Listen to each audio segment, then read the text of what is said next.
बंधुवर पीयूषवाणी के भाग वीडियो के माध्यम से आप सभी की सेवा में समय समय पर प्रसारित करने की कोशिश करेंगे। गुरु भगवान की दया और कृपा से यह सब संभव हो सकता है। यदि आपने अभी तक इस चैनल को लाइक सब्सक्राइब न किया हो तो कृपया करने की कृपा करें और कमेंट करके ये अवश्य बताएं कि आपको प्रयास कैसा लगा। जय श्री राम। भोजन के विषय में आपने फरमाया 4/11/1928 श्री गुरुदेव अपने गुरु महाराज जी के विषय में फरमाते हैं कि हमारे गुरु महाराज जी उस पुरुष से बहुत खुश होते थे जो जीन्स उन्हीं से लेकर खुद अपने हाथों बनाकर खाता है। जो बाजार की पुड़ियाँ लेकर खाता है वह उन्हें इतना न भाता। वह कहते थे जिसने अपने हाथ से प्रभु की याद में भोजन बनाया और उसी की याद में मग्न होकर खाया वही एक दिन प्रभु को पाएगा। ऐसे भोजन से भीतर की सब मलिनता दूर हो जाती है। प्रभु को स्मरण करते हुए उसका धन्यवाद देते हुए ऐसे चित्त की अवस्था रखें कि पता न लगे कि हम कुछ खा रहे हैं। खाना ही ईश्वर रूप हो जावे वही खाना पवित्र है। घर में माँ बहनों को ऐसा सिखाएं कि वे पवित्र मन से प्रभु को स्मरण करते हुए भगवत नैवेद्य बनाएं। प्रसन्न चित्त होकर हरि प्रसाद समझकर धन्यवाद देता हुए भोजन करें, तभी भजन के योग्य चित्त बनेगा। 20/6/1931 आपने फरमाया खाना सबके हाथ का क्यों मना है। यह सवाल होने पर उन साहब की तसल्ली के लिए एक मिसाल देकर समझाने लगे। अपनी देखी हुई बात कहता हूँ। अलीगढ़ में एक कहारिन थी। उसकी नज़र में यह तासीर थी कि जिस भात पर उसकी नज़र पड़ती या तो उसमें कीड़े पड़ जाते या खाने वालों का जी मिचला जाता। खाना साफ सुथरी जगह में चौका देकर इसलिए खाया जाता है कि ज़मीन से जो गंदे अबखरात निकलते हैं वह खाने में न मिल जाए। जहाँ खाना खाएं कम से कम पानी की चंद बूंदों से पाक कर लें। हिंदुओं के जितने मसले हैं सब में विचार भरा है। बहुत सी बातें जो काबिले तहरीर थी भूल गई हैं। 15/6/1934 भुना चना। पंडित उमाशंकर जी से जलपान की चर्चा करते हुए श्री गुरुदेव ने फरमाया कि पूजा के पीछे थोड़ा सा भुना हुआ चना छिलकेदार खाकर पानी पी लें, इससे बड़ा लाभ होगा। परंतु बहुत थोड़ा सा खावें। 1 पैसे के चने कई दिन काम देंगे। कच्चा भीगा हुआ चना शारीरिक बल के लिए खाते हैं, परंतु भुना हुआ सिर्फ पानी पीने के लिए, जिससे दिमाग की हालत सही रहे। जो खाए चना सो रहे बना। 26/6/1934 भोजन साफ व शुद्ध कपड़े पहनकर करना चाहिए। खुले बदन स्त्रियों के बीच बैठना अधर्म है। खासकर अपनी स्त्री के सामने भोजन करते वक्त ऊपर का वस्त्र जिस पर सबकी दृष्टि पड़ती है और नीचे का वस्त्र जिस पर शरीर का मल लग गया है उतार कर बीच का वस्त्र पहनकर भोजन करें। 16/7/1934। भोजन करते समय ईश्वर में लीन रहें, उसी से वार्तालाप रहे। एक ख्याल हो कि भोजन करने से जो रस बनता है भक्ति में सहायक होता है। 22/7/1934। पिछले हफ्ते आपकी अमृतवाणी सुनने का अवसर बहुत कम आया। एक दिन आपने गरम रोटी खाने के निषेध के संबंध में कहा, कम से कम 15 मिनट का समय बीत जावे तब ताज़ी रोटी खाएं। ठंडा जल तो उस समय कदापि न पिएं। 24/7/1929। कल आपने 4 बातों पर ध्यान देने की हिदायत की। कम खाना, कम सोना, कम बोलना, कम मिलना। जो खाना ईश्वर के ध्यान में बना है वह कभी विकार नहीं करता। युक्ताहार विहार की ओर सदैव ध्यान रखें, भगवत समाधि प्राप्त होगी। 27/7/1934। आपने भोजन के विषय में आज फिर बताया, झूठन किसी को न दें, केवल उतना ही परसावें जितना खा सकें। 29/7/1934। पूजा के पीछे आपने फरमाया, बरसात में रात को 8 बजे के पीछे कोई गरिष्ठ भोजन नहीं करना चाहिए। यदि खावें तो बहुत थोड़ा, केवल क्षुधा निवारण के लिए। फकीर न पेट भर खाते हैं न पेट भर पानी पीते हैं और न नींद भर सोते हैं। भोजन इस प्रकार करो मानो पूजा हो रही है। पवित्र होकर शुद्ध मन से बैठो। 19/8/1934। आपने फरमाया कि गेहूँ औरतों के लिए, चना मर्दों के लिए, जो फकीरों के लिए है। अपने को घर का सेवक समझें, मालिक न समझें, तब जीवन सुखी होगा। 9/9/1934। खाना इसलिए खाएं कि हम ईश्वर का काम जो करने के लिए आए हैं कर सकें, तब ठीक है। जो कुछ ईश्वर दे प्रसन्नतापूर्वक खाएं, जब तो सही भाव उदय होंगे, नहीं तो बुरे भाव आएंगे जो नाश कर देंगे। 10/12/1935। आपने नीति और नियत का भेद मुझे मुक्तिब करके समझाया। कोई इच्छा न हो, सब इच्छा ईश्वर की है।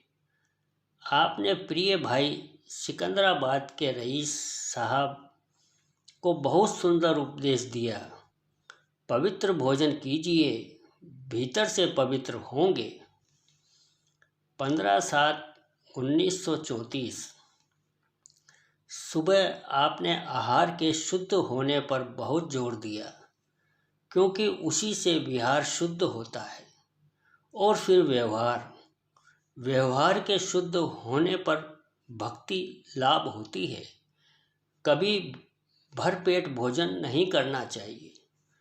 जाड़ों में 8वां भाग भूखा रहे, गर्मियों में 1/4 भाग और बरसात में 1/3 भाग।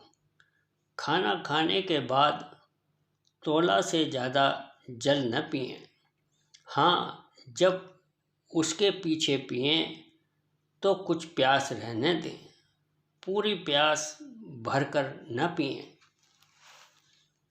दोपहर का खाना खाने के बाद 8 सांस चित्त, 16 सांस दाहिने और 32 सांस बाएं करवट कर उठ बैठें। खाना ठीक से हजम होगा। जिसने शरीर को स्वस्थ रखा उसे वह भक्ति मार्ग में सहायता देगा। 15/8/35 भाद्रवदी एक कल श्रावणी थी। सुबह तो किंचित ही समय सेवा में बैठने का पाया। सायंकाल पाया आपने मुझसे मेरे भोजन की बात पूछी। कहो, आज तो पुड़ियाँ बनी होंगी। नहीं महाराज, मुझे सूखी रोटी में इतना आनंद आता है कि उसके सामने सब स्वाद तुच्छ भासते हैं। हाँ, जब रोटी के साथ और कुछ भाजी या मीठा खा लेता हूँ तो पूर्व का स्वाद लुप्त हो जाता है।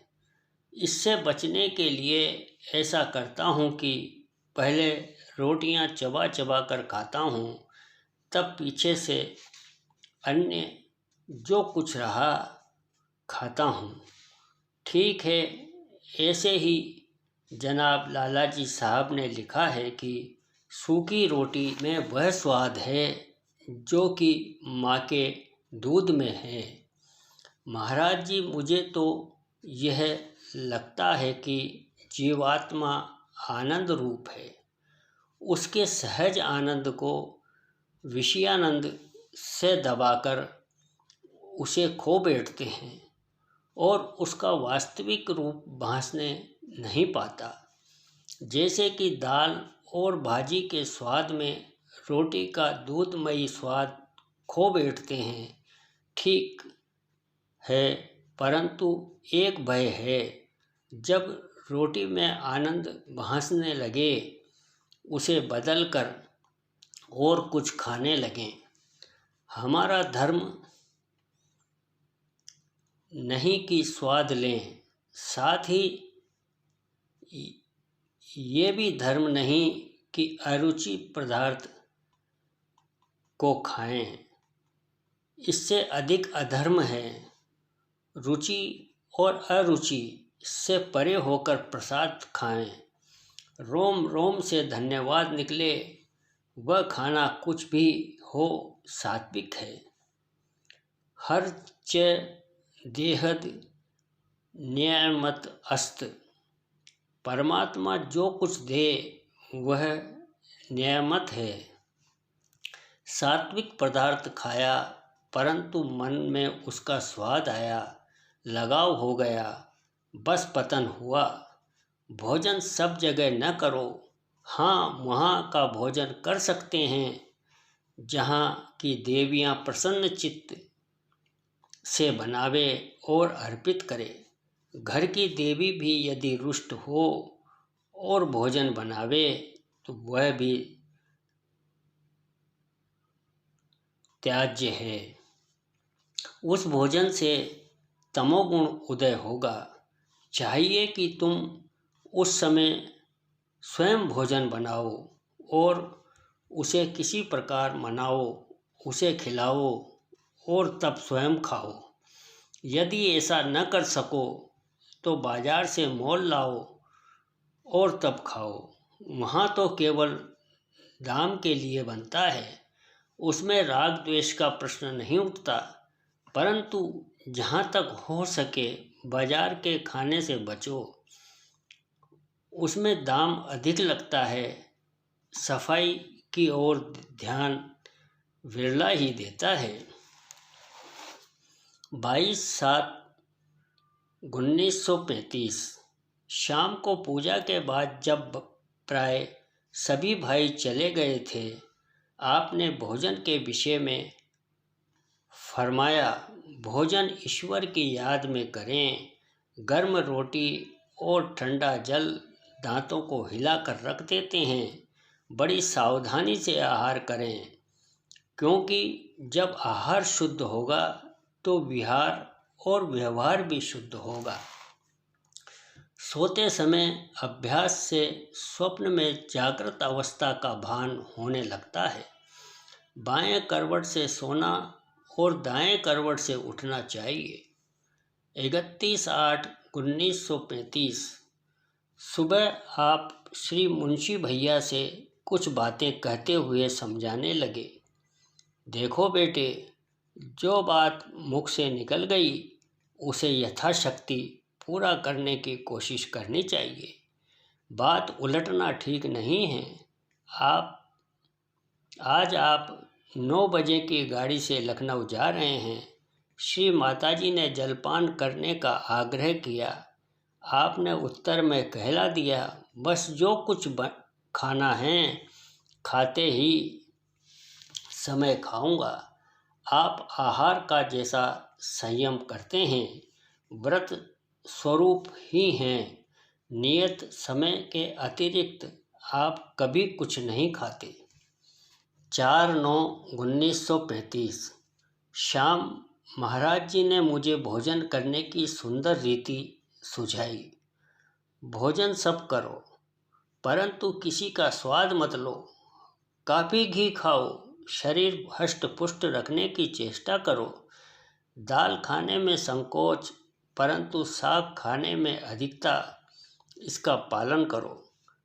कभी कभी यूँ भी करो कि एक ही साग, लौकी, तरोई, आलू, घुइयाँ छील कर घी में पकाओ, नमक मिर्च डालकर खाओ।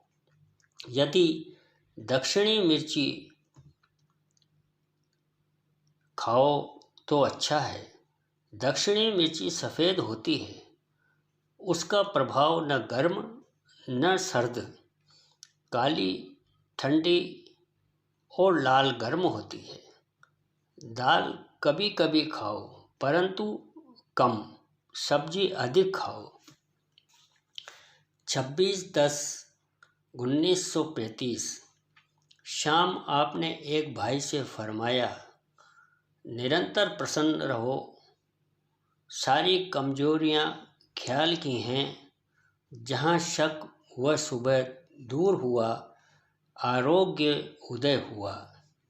27/10/1935 शाम नित्यवत पूजा के बाद आपने एक भाई से जो बाहर से आए हैं फरमाया, देखिए पंडित जी, आपकी अवस्था 50 के लगभग है। तर चीज़ें खाइए, मलाई आपके लिए हितकर होगी। कम से कम 1 सेर दूध पीने की कोशिश कीजिए। घी जो कुछ खाइए, दाल में उबाल आ जाने पर उसी में डाल दीजिए। रोटी चुपड़ कर खाने से गत करता है। दूध में मीठा नाम मात्र डालिए। जीते जी किसी के दस्त निगर यानी किसी से मांगना न बनिए। अपने निर्वाह से जो कुछ बचे दूसरों को दीजिए। 5/11/1935 सुबह आपने मुझे विशेष रूप से समझाया, खाना कायदे से खाओ। अनाप शनाप जैसे ही पका खाया ऐसा मत करो। अगर स्वाद का अनुभव नहीं है तो गलत है। यदि स्वाद ही स्वाद है तो भी गलत है। बीच में चलो, थोड़ी हल्दी धनिया डालकर स्वादिष्ट करो, तब खाओ। हाँ, अधिक न होने पावे। मन नाम औरत का है, सब प्राय उसकी गुलामी करते हैं। 21/6/1936 कल खाने के असर के विषय में समझाया। देखो, हर लुक़मे के साथ याद खुदा हो, उसी के ध्यान में खाओ, और गिने हुए लुक़मे हों, खाना दाखिल इबादत है। लिहाजा फ़कीरों के साथ खाते वक्त कभी दखल न दो। भक्तजन खाना खाते वक्त बातचीत नहीं करते। अगर किसी चीज़ की ज़रूरत होती है तो मांग लेते हैं। 23/8/1936। चंद दिन हुए आपने भोजन के विषय में बतलाया। खुशी तथा क्रोध की हालत में भोजन न करें। ईश्वर के ध्यान में भोजन करने से आत्म तृप्ति होती है। 19/7/1937। जो शाम को दूसरे समय कुछ खाते हैं, जो शाम को 19/7/1937। जो शाम को दूसरे समय कुछ नहीं खाते, उनमें कठोरता आती है। कम से कम पाव भर दूध ही पी लें।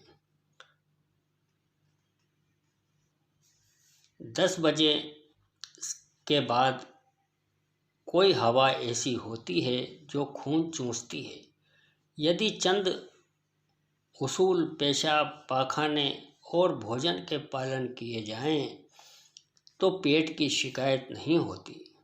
ईश्वर के रास्ते में खाना सही करें। जो कुछ ईश्वर दे, सहर्ष स्वीकार कर शुक्रिया अदा करें। खाने को मुकाम इबादत समझें, क्योंकि इसी खाने से कुव्वत इबादत हासिल होती है। 6/9/1935। कल शाम को चुन्नीगंज से एक पंडित जी आए। वे समझते थे कि भीतरी धर्म खाने पीने पर थमा है। मैंने कहा, ऐसे ऐसे स्थान हैं जहाँ मछली के सिवा कुछ खाने को नहीं मिलता। वहाँ भी ब्रह्म विद्या के जानकार हैं। वहाँ भी बड़े बड़े संत हुए हैं। वे माने नहीं। बाहर के वाद विवाद से कोई लाभ नहीं। 24/5/1938। आज के सत्संग में श्री तिवारी जी ने फरमाया, कुशद मर्दरा आब शव ख्वाब रोज। अर्थात आदमी के लिए दिन में सोना तथा रात में पानी पीना घातक है। आपने फरमाया, जब कभी रात में मुझे प्यास लगती है तो कुल्ली करके शांत कर लेता हूँ। भरसक पानी नहीं पीता हूँ। 26/8/1935। आपने मुंशी भैया के सामने प्रत्येक मास की त्याज वस्तुओं को सुनाया। चेते गुड़ बैसाखे तेल, जेठे पंथ अषाढ़े बेल। सावन दूध न भादो मही, कुंवार करेला कार्तिक दही। अहगन जीरा पूसे धना, मास महेला फागुन चना। जो बाहर यह देय बचाए, ताघर वेद कबहु न जाए। श्री बूढ़े मुंशी जी ने कहा, भोजन करके जो लघु शंका करे, फिर बाएं करवट सोए तो कभी बीमार न हो।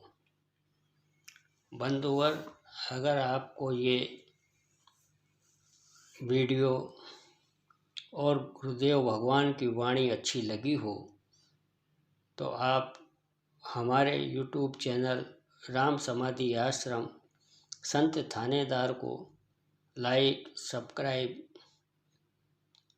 शेयर अवश्य करें और अगर उचित समझें तो कमेंट करके अवश्य बताएं कि ये प्रयास आपको कैसा लग रहा है।